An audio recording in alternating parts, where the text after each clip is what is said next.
Dirtle Magic. Thank you for tuning in to Dirtle Magic. Please subscribe and hit that notification bell if you like the content you see here today, and leave a like and share the video with someone you might think is interested.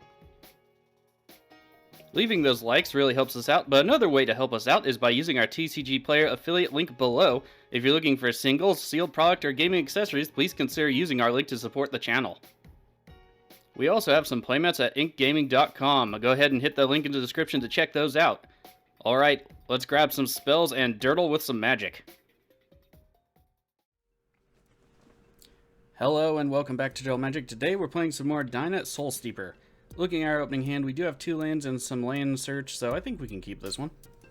Our commander is a black-green uncommon legend Dryad Druid 1/3. Whenever we gain life, each opponent loses 1 life. 1. Sacrifice another creature. This gets X0 till end of turn, where X is the sacrificed creature's power. I will note at the beginning of the video here, we do not use any kind of combos. Our first opponent is Xyris the Writhing Storm, 2 green, blue, red for legendary 3/5 Snake Leviathan. Flying whenever an opponent draws a card except for the first one they draw on each of their draw steps, create a 1/1 green snake creature token. Whenever it deals combat damage to a player, you and that player each draw that many cards. Our turn, where our second gives us Witch of the Moors. Let's play Jungle Hollow, get that out of the way, and pass it off. We gain 1 life. Xyris had Field of the Dead come into play on their turn. Never a land I like to see. Our next opponent is Beledros Witherbloom, 5 black-green for legendary 4/4 Elder Dragon. Flying at the beginning of each upkeep, create a 1/1 black and green pest creature token with when this dies, gain 1 life. Pay 10 life, untap all lands you control, activate only once each turn. Forest into play for them. And our last opponent is Karametra, God of Harvest, 3 green white for legendary 6/7 enchantment creature god. Indestructible, as long as your devotion is less than 7 to green and white, it isn't a creature, and whenever you cast a creature spell, you may search your library for a forest or plains card, put it onto the battlefield tapped, and shuffle your library. Savannah into play, followed by Avacyn's Pilgrim for them. So we have potentially a landfall deck, Karametra's most likely a landfall creature casty deck, and Beledros Witherbloom with a lot of big mana. This should be fairly difficult. Hopefully they hate on each other a bunch. Over to Xyris. Steam Events into play, tapped. Field of the Dead tapped, coming back to our turn. We get a swamp. That works for me. That way we don't have to waste Evolution Charm just yet. Let's go ahead and play it. Do we want to get down our commander now? We don't really have any real lifelink happening just yet.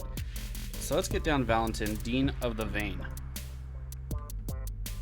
And we'll pass it off. Has a bit of graveyard hate on, which is always nice. Front side anyway, black 1/1, menace and lifelink is what we need here, is that lifelink. If a non-token creature an opponent controls would die, exile it instead. If you do, you may pay 2. If you do, create a 1/1 black and green pest creature token with when this creature dies, you gain 1 life. End of our turn, we have Worldly Tutor out of Beledros. Let's see what they got. It is a Gothian Enchantress. Interesting. Does have Shroud, gonna be hard to remove. Whenever they cast an enchantment spell, they draw a card. I wonder if it's going to be kind of like Estrid, where you enchant your lands and get to untap them because of her ability, but this one will be, well, Beledros. Could be interesting. Not if they produce a bunch of extra mana, though. Karametra with an Enlightened Tutor, I'm just feeling left out now. Unfortunately, these tutors are all fairly expensive. I also don't like using tutors all that often myself. In either case, they do have to reveal the card. Let's go see what they'll reveal. It's a Sylvan Library. Over to Karametra's turn proper. And there it is. On Xyris' turn, we have Folio of Fancies coming into play. Players have no maximum hand size. Each player draws X cards. Oh yeah, that's going to get a hand real quick. Otherwise, Simic Growth Chamber into play. They bounce the land back. Field of the Dead being triggered off the Karoo lands could be detrimental, to say the least. Comes to our turn, we get Ball Get Recovery. A land if we need one. I think at this point we could probably play it as a land. We do have Evolution Charm to recur something if we need to. And then let's get down our commander and start the Drain Train. Dina Soul Steeper to the stack. And to combat. Nobody has the most amount of life, but Xyris is probably going to get out of hand pretty quick, so let's peck them for 1 damage. Damage is good, they're down to 39, we're up to 42. Dina Soul Steeper will trigger. Each of our opponents lose 1 life, and we pass it off. Over to Beledros. I am interested in seeing, there's Phyrexian, they'll draw a card for the Enchantress. Interested in seeing this deck if it's black-green enchantments. I always did want one of those decks. Beledros is kind of just a good do what you want behind it kind of commander, so I'm interested in seeing how they built it. Fabled Passage into play and cracked for Beledros. Another swamp into play. And they tap down and pass it off. Sylvan Library will trigger for the first time this game over for Karametra. I'll stop saying it till it's destroyed or removed, and we will yield. They do decide to keep one card, Felwar Stone, coming down. They are down to 35. Secure a Tribe Elder. We have one of those guys. Over to Xyris. What worries me about them is potentially the drain they could do with maybe a Psychosis Crawler and possible Windfall and Narset Shenanigans / Hull Breacher. Really don't enjoy those. Hey, another Secure Tribe Elder. Kinda hope we get ours now. Evolving Wilds into play and the crack. That's a forest. Back to our turn, we get a Wayfarer's Bubble. Sure, let's play a forest and get down that bauble. And we'll go ahead and crack it. I was going to play Bastion of Remembrance this turn, but let's pull some lands out of our deck and shuffle it up a bit. We will get a forest. 2 combat. And we'll swing into Beledros. Might as well spread the damage around, don't want any enemies yet. Damage is good, they go down to 38, our opponents will each lose 1 life. And we'll pass it off. 2 Beledros, let's see if they do some ramping. It's Sign in Blood, they're targeting themselves. They'll lose 2 life and draw 2 cards. And it is followed by a Burgeoning. Okay, on the bright side, we are kind of out of lands for that. We'll need a few more for the game though. A Forest into play for Beledros. That's it for them, over to Karametra. End of turn, Secure Tribe Elder gets sacked. We cannot pay for the 2 for Valentin. It will get exiled, however. 2 Karametra's turn proper. They are using the Sylvan Library. Let's see if they take any more life loss. Potentially they could gain it all back. It is a green-white deck. They do decide to keep a card. They are down to 30. That's a dangerous game they're playing with these kind of decks on the battlefield. I could respect that. Land into play, Burgeoning will trigger for the first time this game. They have a Beleged Sanctuary come down for them. Let's go ahead and yield to the Burgeoning. Undergrowth Stadium into play for Beledros. Karametra God of Harvest coming down. Here comes the ramp times.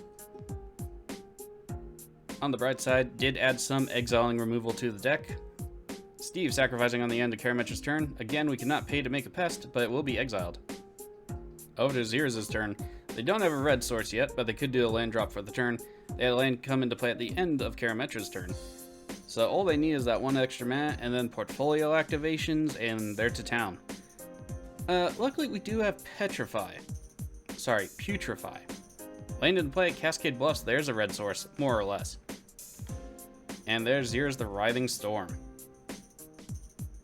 On the bright side, the Folio does take XX to activate, so we can destroy it with Putrefy. Comes our turn, we get Gifted Aetherborn. Not up to 6 lands yet, so I'm thinking Evolution Charm for a land, get down the Bastion of Remembrance. I do want to get rid of that Folio though, so we're probably going to do that first. Let's get a land. It goes to our hand, but it is our land card for the turn, so it doesn't matter too much. Let's go ahead and get a Swamp. Play a said Swamp. Burgeoning will trigger yet again. Let's see if they have another land card. They do. Yeah, I think we should keep the removal of the Gearhulk for Beledros. Hopefully nothing too bad will happen with it. Let's Putrefy that Folio. And we'll go to attacks. This time we'll attack into Karametra and spread the damage around. Damage is good, they're down to 29. Again, our opponents each lose 1 life, and we'll pass it off. Over to Beledros, easily enough lands to summon their commander, and next turn we can do Noxious Gearhulk. Hopefully they're not going to have too much instant speed interaction with Beledros though. It does let them untap once each turn for 10 life. They activate Beledros this turn down to 24. Hopefully it's not going to be another Torment of Hailfire kind of thing. It's Eidolon of Blossoms, they get even more card draw. Xyris the Writhing Storm triggers. This will be a lot of extra snakes for the Xyris player. Every time they cast an enchantment spell or one comes into play, depending on the effect, they get to draw a card. But that'll be twice. Lots of snakes. Second snake into play for Xyris, by the way. Land into play. That's Vorath's Stronghold, I believe. Yes, it is. Mana Bloom. Do not sleep on Mana Bloom. That can be some secret tech in some decks. I believe we used it in Kolfener Enchantments. Single-handedly won us a game once, I believe. Wild Growth coming down. More snakes, more card draw. So there's one of those enchantment lands. Taps to add extra mana. And a rampant growth. And amendment, an enchantment or a 4 land, since now we actually have an enchantment land. If you didn't see that spoiler, go check it out. It's an interesting design. 2 Karametra's turn, Beledros Witherbloom will trigger for the first time this game, getting those pest tokens. I would include Beledros in this deck. Unfortunately, it is a tad more expensive, but just from those pest tokens alone and the ability to untap mana, if you can work it into a Dina deck, it's pretty good. So in Library, we'll give 2 more snakes to Xyris the Writhing Storm.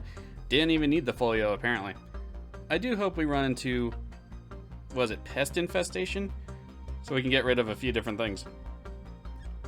Courser of Crewfix, it was only a matter of time. Karametra will trigger for the first time this game. They'll go get a Plains or Forest card onto the battlefield tapped. It's Harmonize on top. They do have to play with the card revealed. Harmonize is a decent card. Land into play for the turn. Burgeoning and Courser of Crewfix will trigger. First time Courser triggers this game too, and they gain 1 life over on Karametra's side. Life gain isn't the best for us. Prismatic Vista came into play and got the crack. They'll search the library for a basic land card onto the battlefield. That's a Plains into play. Sad Robot coming down, even more ramp. Temple Garden into play tapped. That's the end of Karametra's turn. Not too bad for him. Bunches of land into play, back up to 27 life, over to Xyris. Skull Clamp coming down for Xyris. Even more card draw. To a snake, they'll get 2 cards. Wood Elves into play, more ramp for the Xyris player. Stomping Grounds into play tapped, we have an active Field of the Dead. Comes to our turn, we get Skullwinder. I don't know that there's anything we want anyone to have back. Perhaps the Karametra player, but I think we're going to keep it in reserve for now. Go with the Noxious Gearhulk, see how things develop otherwise.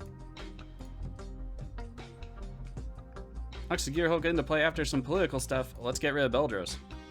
It's kind of what we wanted to do anyway. Xyris apparently has some counter magic up, so good to know. The reasoning is I figure that the wheel effects are going to happen whether Xyris is in play or not, and Beledros having more access to cards and the ability to untap their lands is far worse. We'll not pay 2 for Valentin, and our opponents will lose 1 life. Beledros does not go to the graveyard to be recurred with Phyrexian Reclamation because of Valentin. Nice little pop-up there. Do we have anywhere to attack with the said Dean? It does not look like it. Let's just pass it off for now. If we block with it, we still gain 1 life. Over to Beledros. Mana Bloom will trigger for the first time this game. Mana Bloom back to the hand. Misty Rainforest gets the crack. Okay, a lot of mana for Beledros. Prismatic Vista into play. Lots of the same lands.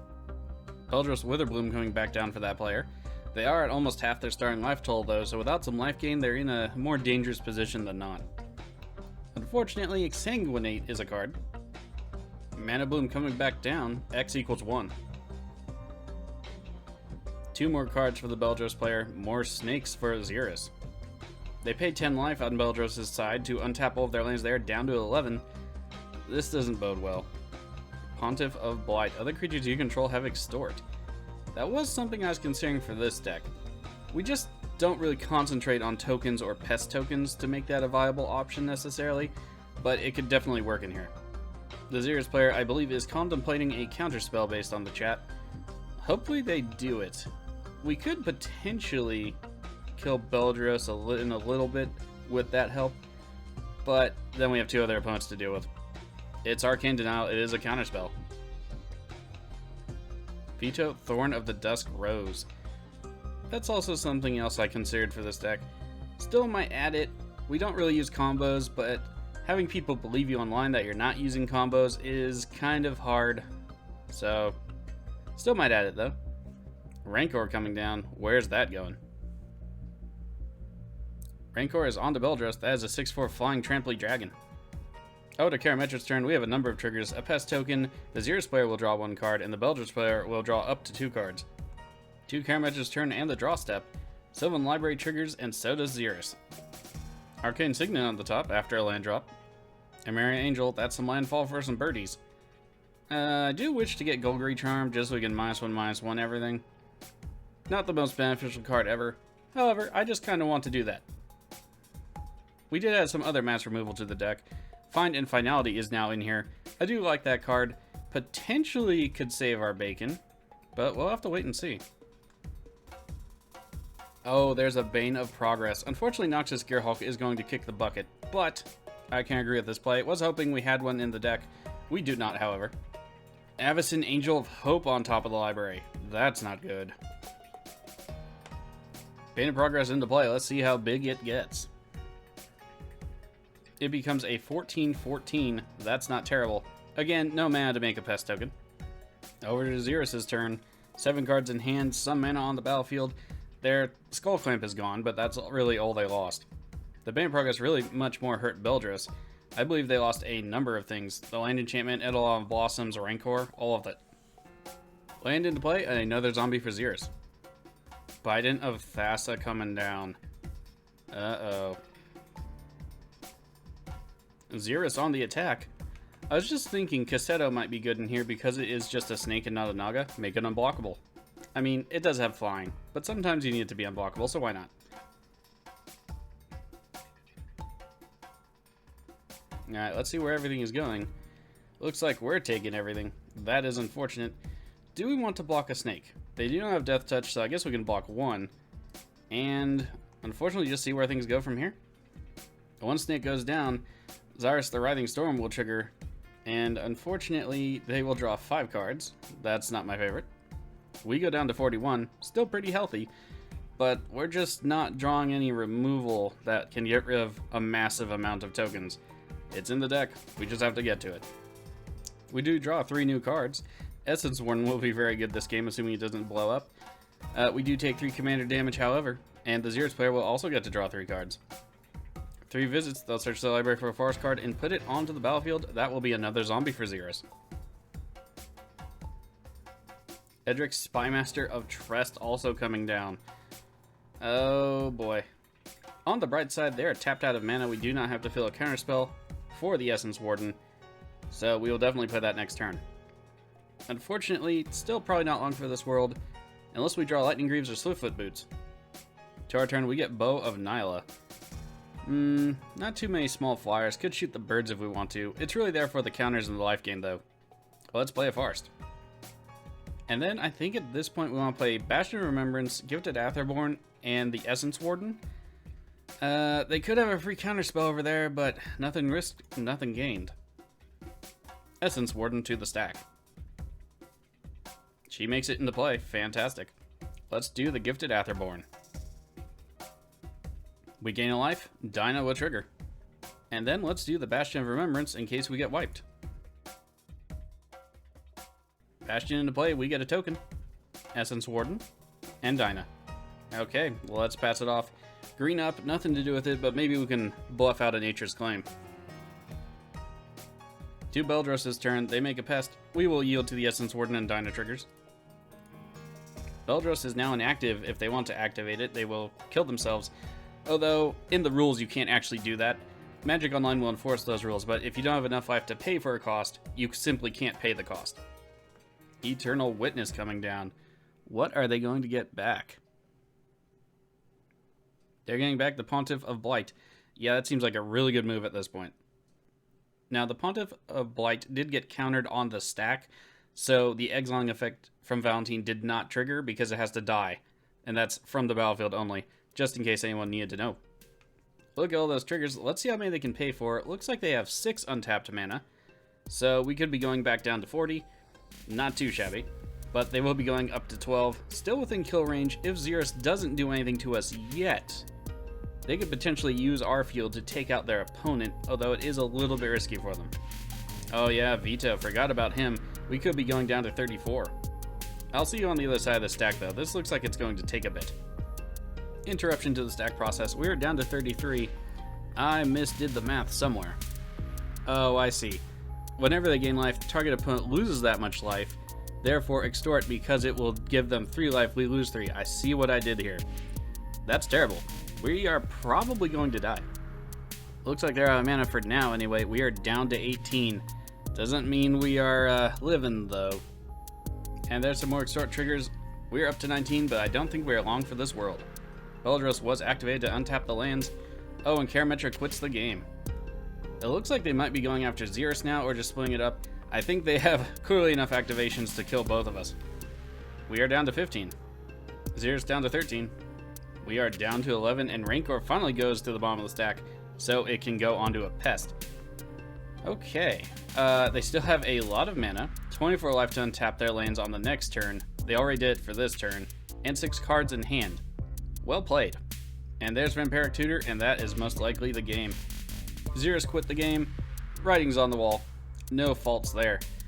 Darn, we were so close with the plan, especially with all those snake tokens coming into play. Just couldn't get online as fast as the air players. They ramped better than we did, and our drops weren't as impactful. Something I need to look at for the deck.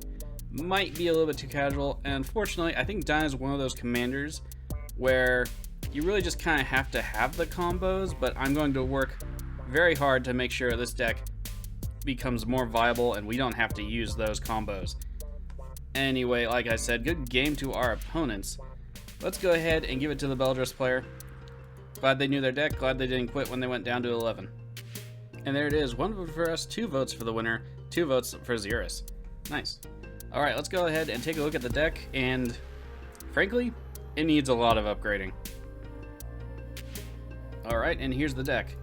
I did add extra removal, like I mentioned earlier. Find and Finality is in the deck. I do like this board wipe as like a smaller one-sided board wipe potentially, especially you can get counters on your creatures. Initially in this deck design there was a 1/1 counter sub-theme with some things. I think I'm just going to take the rest of that out. It doesn't really do anything anymore, and put in other cards. Avenger of Zendikar itself can be very good for the deck. It's just a generally good card, but I don't think it's going to work as much here. I think we need to bring the CMC of the deck down, or the mana value of the deck down on average, and add more potent, impactful things. Since the last game though, I also added even more land search. We have Springbloom Druid in the deck, we also have Fertilid in the deck. Also added Search for Tomorrow, because we just seem to not get too many lands, unfortunately.